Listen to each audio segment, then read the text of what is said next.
Salam, axşamınız xeyir. Deməli, ümumi saralmanın səbəbləri deyə bir paylaşım var internetdə. Xaçmaz Bağçılıqdan dostlarımız paylaşıb. Və mən həmin paylaşımdır, Maksimo və Gizella haqqında paylaşımdır. Ümumi olaraq bir münasibət bildirmək istədim. O mövzuda bir çəkiliş eləmək istəyirəm sizin üçün. Qardaşlardan da icazə aldım. Mən də fikirlərimi bölüşmək istəyirdim. Özləri ilə danışdım. İnşallah ki, inciməzlər. Neysə, deməli, birinci dərəcədə anlamaq lazımdır ki, analiz sənədində ölçü vahidləri nədir? Ölçü vahidi kiloqramla göstərilib həmin analizdə, həmin çəkilişdə. Yəni, kimsə varsa, desin görək bu ölçü vahidi hansı hesablamalarda, hansı düsturda istifadə edilir. Milli ekvivalent 100 qram olsaydı, haradasa işə yarayırdı. Hansı ki, ortada bəlli bir problem var və problem üçün müəyyən hesablamalar getməlidir. Məsələn, birinci olaraq SAR, yəni Sodium Absorption, natriumun sovrulma əmsalı hesablanmalıdır. SAR hesablanarsan hansı ölçü vahidi olmalıdır? Sizə verib ölçü vahidini milli ekvivalent kiloqramla, amma SAR hesablanmaq üçün milli ekvivalent litr olmalıdır. Meg kiloqramdan meg litrə çevirmək üçün torpaq su nisbəti, torpaq su doyumluluğu əmsalı lazımdır. SAR ya su ya da torpaq məhlulunda iyon balansının əsasında hesablanır. Torpaq məhlulunda suyun miqdarı nə qədər olub bilinmədən, yəni 1/2-dirmi, 1/5-dirmi, nədir bilinməlidir ki, kiloqramı litrə çevirmək olsun. Ya da ki, SAR hesablanmalıdır laboratoriya tərəfindən. Mən deyərdim ki, buna görə də o laboratoriyanın ümumiyyətlə torpaq haqqında fikir bildirməyi, ümumiyyətlə laboratoriya torpaq əlaqəsinin olmaması deməkdir.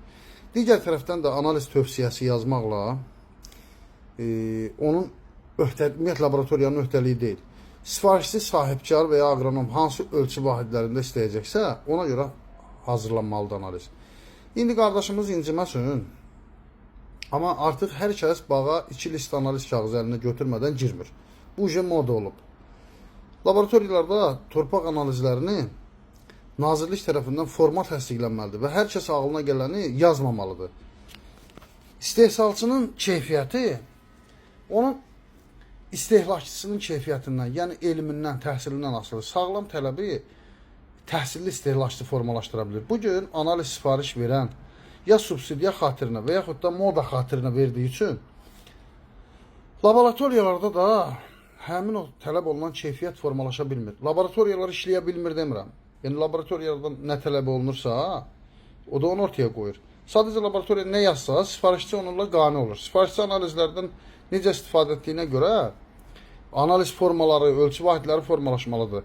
Yəni, ölçü vahidini meg kilometr belə yazsa, heç kim o analizin sorğulamır.